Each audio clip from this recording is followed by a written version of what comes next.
Welcome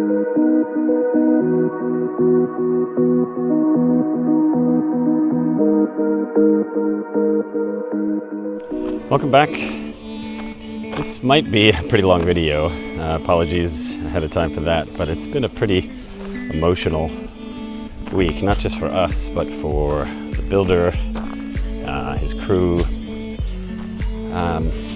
We just had our male kitten in for neutering, and during the blood work, found out that he's got a genetic kidney issue. He can't digest certain proteins. He's also had persistent low platelet counts. We had some issues with, the stress related to building that kind of, affected our relationship a little bit for a short while. Things are actually much better now, so that's good. My wife has also been sick with an ear infection for the last couple of weeks, and the medication's not working at all. So that's been rough. But our builder, Sumjai, who is honestly the most wonderful person in the world, lost his best friend and his mentor. And, so that's obviously extremely sad, and just don't know even how to talk to him about it. We haven't really pried into his personal life, but it was clearly a big deal.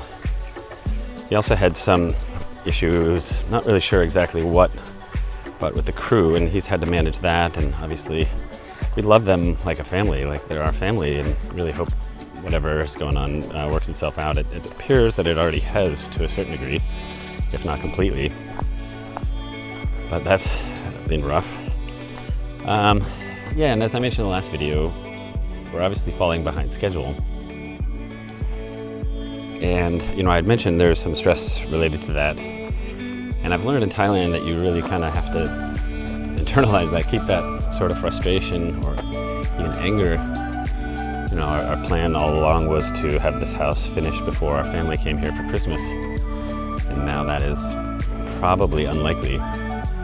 So, I didn't say anything really. I think you could probably see it on my face and the way I was asking questions, but I didn't really express myself about that, but I did to my wife.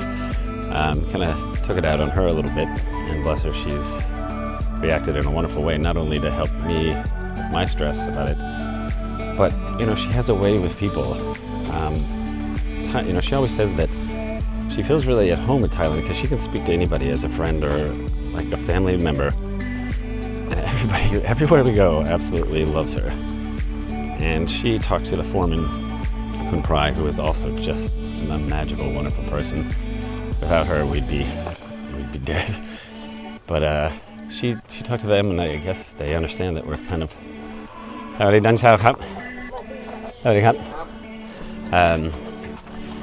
that we're falling behind schedule and stuff. And I don't know if it was coincidence or whatever she said to Kun Prai, but man, things have really accelerated. I don't know if we're back on schedule, but so many things are happening and we're making so much progress. We finally dug out this underground bunker thing and moved it over there, so we have a lot more space and stuff. But it's kind of funny that moving that over there, having that structure over there, now means we have to do additional work and stuff to bring wires, pipes, IT stuff there. But, I think it was the right decision overall. We've also raised this wall up. So yeah, this is going to be a long video because there's just so much going on, and we've made so much progress. But yeah, man, it's been a rough month. If you're building a house here in Thailand, you have to be ready for some of these things, and it's been wonderful. I really, I was talking to a friend yesterday. This has really just been a fun experience. Since I've been retired, I've wanted, big projects and things to work on, things to geek out about. IT and solar has been really fun. And pretty much all of this stuff has been really fun. The lighting, well, fuck the lighting. That was so much work to get right here. It is not easy here to get high quality lights, let me tell you. I'll do a separate section in a different video when those are all installed and see the final results, but to get very good results took way more work than I was expecting. So, but as I was saying, if you're building a house here in Thailand, you gotta expect these things, but I also gotta say you probably need to approach it as your full-time job. If I had a job right now, if I was working, 8 hours a day or whatever, and dealing with all the contractors and teams, kitchen, IT, solar, water filtration, carpeting, air cons, windows, doors, it would be too much. Maybe some people can hire like a foreman that observes and consults with them and manages some of the teams. But I've had to do all that myself, and it's been really fun, but yeah, a little stressful. So apologies for the long video. There's a lot going on. I'll jump you around to different spots in the house where we've made some progress and what we're doing next, and I'll see you at the end. Thanks. So one of the things that's going well and that's finally progressing is we finally got our Tyler back. So I'll hopefully put an update video at the end here, but he's back and doing the master bathroom. Just like the other bathrooms, we've got different sorts of tile, different colors, different textures. This is where we'll put the stone tiles that my wife was organizing and designing over here. But yeah, having not had Tyler here for a month was a challenge. But we have him, this is the other sort of tile that we'll be putting in the bathroom. It's still wrapped in plastic. Oh no, it's not, some of it is. But yeah, that is kind of the bottleneck for a lot of work now. We can't put in the doors until we finish tiling the floors. We've also ordered a whole bunch of windows. Every single window is custom. And we have some challenging scenarios like this where we don't want any frame in the middle. So all of the windows are tempered and laminated. Most of them I think are 6 millimeter and then laminate and then 6 millimeter. Some might even need to be 8 and 8. There's very few windows that are not tempered and laminated, and those are the ones that are kind of out of reach, well above your head and small, that nobody could ever fall through or accidentally put their hand through or whatever. So for instance, in the downstairs guest bathrooms, there's 2 small windows for ventilation, and they're above your head. So, but yeah, that adds, laminated and tempered adds an additional 20 days of lead time to have them delivered, as well as obviously a higher cost. But we think it's worth it for heat, sound, and safety to spend that extra money. But yeah, I'm really excited. Once he finishes this bathroom is when he'll start doing the floors all over the house, even the patios and stuff down by the pool and around the house. And that will kick off a whole bunch of things, allow us to put in doors and windows, and that's when we can finally bring in all the contractors that I've been pushing off. The carpeting folks, IT, solar, kitchen, etc. And we're in a race against time with the kitchen. The main guy there is going back home to France, I think, or Germany. I think it's France, for a long extended Christmas vacation. So if we don't finish the kitchen by December 1st, we won't have a kitchen for a few months. That would be fun. So last week we learned that the internet company that we were told services this area does not actually service this area, nor do any internet companies service this area. So for the past week and a half or so, we've been running around talking to AIS, 3BB, NT, True, etc., trying to figure out how we're going to get internet here. So NT has a line over there about 1 kilometer away, but they said they will not bring the line down here unless there are 8 customers. And AIS and 3BB have a line on the main road way over there, about 3.5 kilometers away, 3 point something, and they are the same unless they have several customers. They don't want to pay to bring the lines and the fiber repeaters down this road. Again, I mentioned before, it's just a small village and none of the people who live on this road have internet, which is different from what we were told before. There are two other Western houses on this road, and we were told they had fiber internet, but it turns out they don't. So we have a serious problem we're working through right now. When that's resolved, I'll give you an update. But we've offered all sorts of different things to these companies to convince them it's worth their while to bring fiber optic cable to the house, including having corporate internet and leasing the line or paying for 1 year for 8 different accounts, etc. So we need internet. There's no doubt about that. And 5G is an option, but for what we want to do with the internet, it's definitely not sufficient. You know, it's enough to check email and messages, that sort of stuff, but not to stream 4K video or play games online or run the IT system. So tune in next week, or hopefully later in this video, to find out what we figured out. So the day after tomorrow, they start putting in the ceilings. So I was here taking pictures and video of each room in case we need to access or service things in the ceiling. I had to do it anyway. So I thought I'd take you around and show you a quick time lapse of each room and the state of the ceiling now that we're putting in the air cons and the lighting. Cabling is almost finished.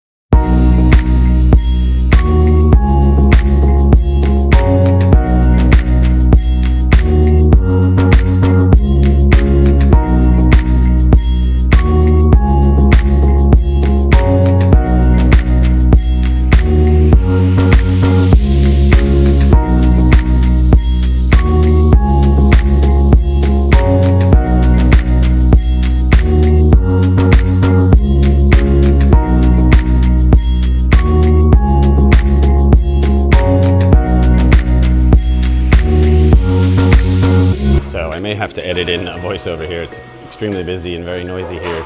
But while the first floor ceiling is complete, the second floor is waiting for this work to close off the air gap above the ceiling under the roof with this sort of wire mesh to keep insects, lizards, birds, etc. out. So this hasn't been completed yet, but here's a section where there is the louvers and the wire mesh, but I can't really see the wire mesh. I'm not exactly sure why, but until that's complete, the ceiling team cannot complete the ceiling up here. So they gotta close off all 4 sides on both roofs, both ceilings, and then they can continue the work here. But on the first floor, as I mentioned, pretty much complete.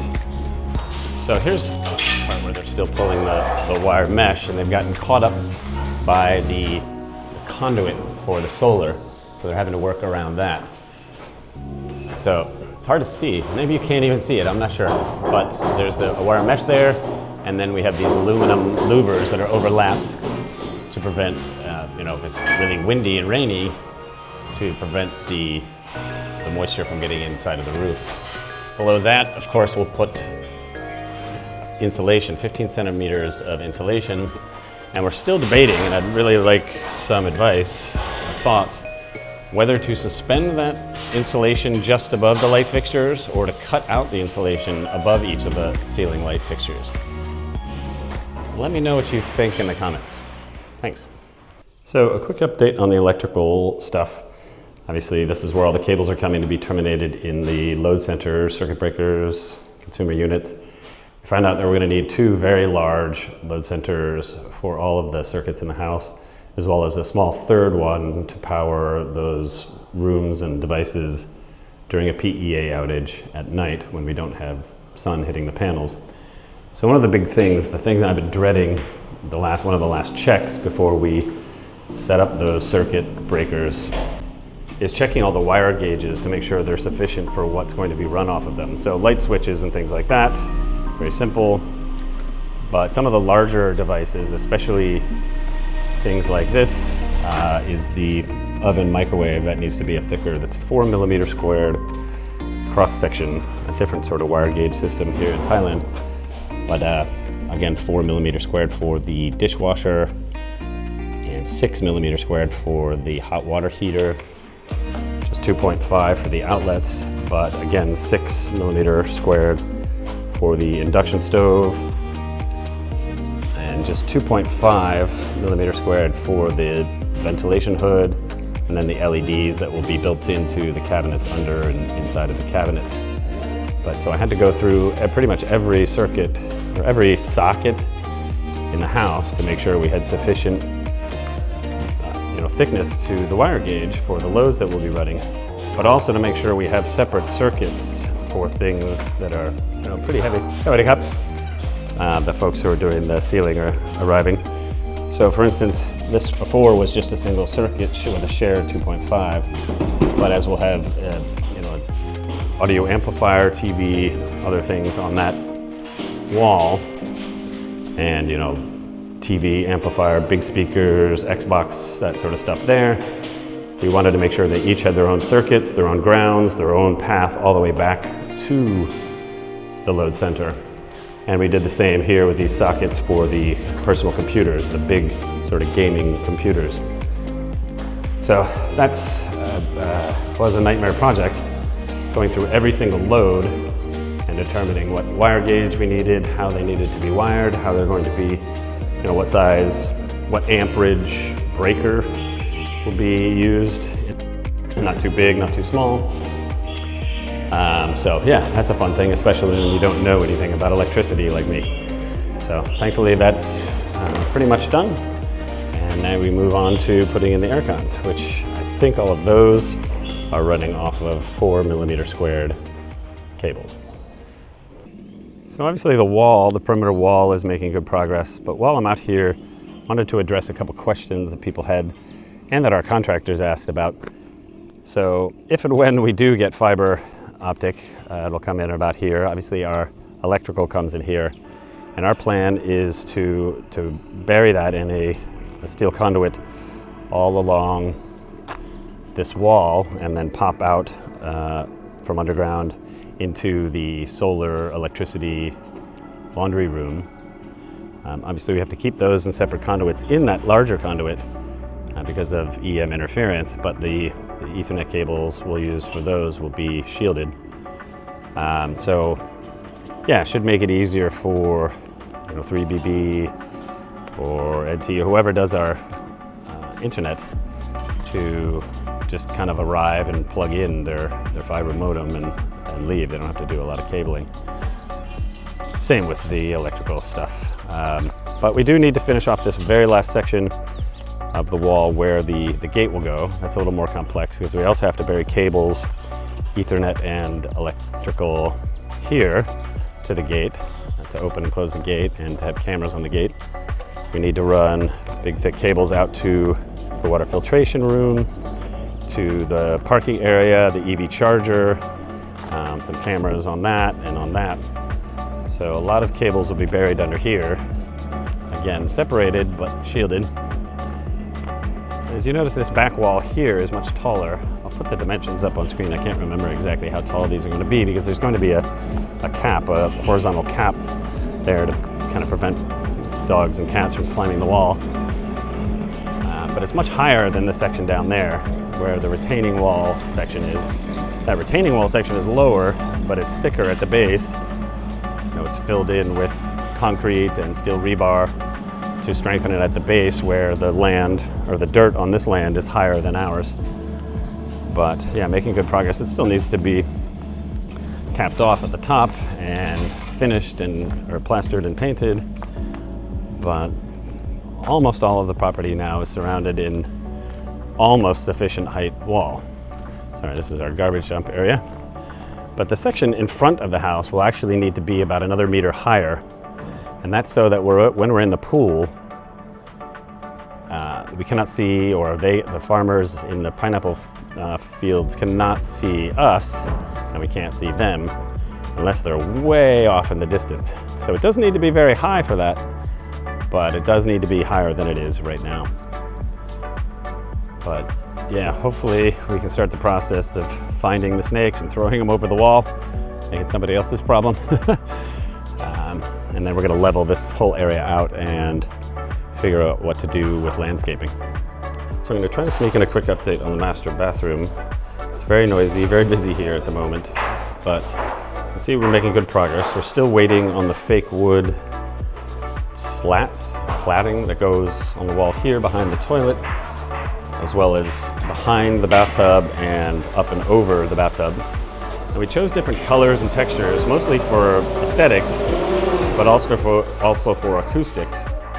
Having different textures and these thick wood slats should help break up some of the reflections and reverb and echo that you get when you have a lot of this shiny tile on the floor and walls. Thanks for watching, guys. I think we'll wrap the video up there. It has been a rough month, and it's been a rough video. I tried to record this at the house, but it's just so fucking loud. There's so much going on, so I guess that's a good thing. Things are accelerating, things are going well. We've had a lot of good news in the last couple days, actually. We were finally assigned the address for the house, and that allowed us to get our house books, our Tabian bonds, blue for my wife, yellow for B. I was able to update my pink Thai ID card. My wife was able to get hers updated. And if you live in Thailand as a foreigner, you know that having a yellow book and a pink ID card just makes life a lot easier with so many things. Getting driver's license, just pretty much everything becomes a lot easier. So I'm hoping, and I had to go down to immigration and log our new address. And hopefully this is the last time I have to do all that stuff. This is where we want to live and die. So, my life in Thai bureaucracy should get a lot easier from here on. We're still worried about the health of our cat, Lucky. I think he's going to have some challenges in life. We're worried about Somjai and all he's taken on. And he's responsible for so many people's livelihoods, including our crew, that I hope everything works out. It does appear everything is better and going well. But, having the new house books, having things accelerating like this, we're very thankful. And now we can move on to hooking up electricity, government water. We have our own, but good to have backup. And we have some good news on the internet front. We apparently have come to an agreement with our preferred internet provider, and we're going to lease a corporate line, essentially sign up for a corporate account. We'll have to pay for the installation, the poles and the cable to get to our house, but it's a private line, so nobody else will share it. It should be extremely fast and solid, and we have special access to some sort of 24/7 support, so if we have any problems, that's all good. So, and my wife today met a local artist. She's been looking for one to paint a mural, some sort of sci-fi fantasy mural on the wall above her computer in the entertainment room. So things are really starting to look up. We've had just a lot of good news, a lot of good progress. By the next video, we should have the floors done, the ceiling done, the lighting done, the air cons done. So yeah, we might even release 2 videos a month instead of 1. So we'll see what happens, and thanks for watching. We'll see you next time. Thanks. Bye.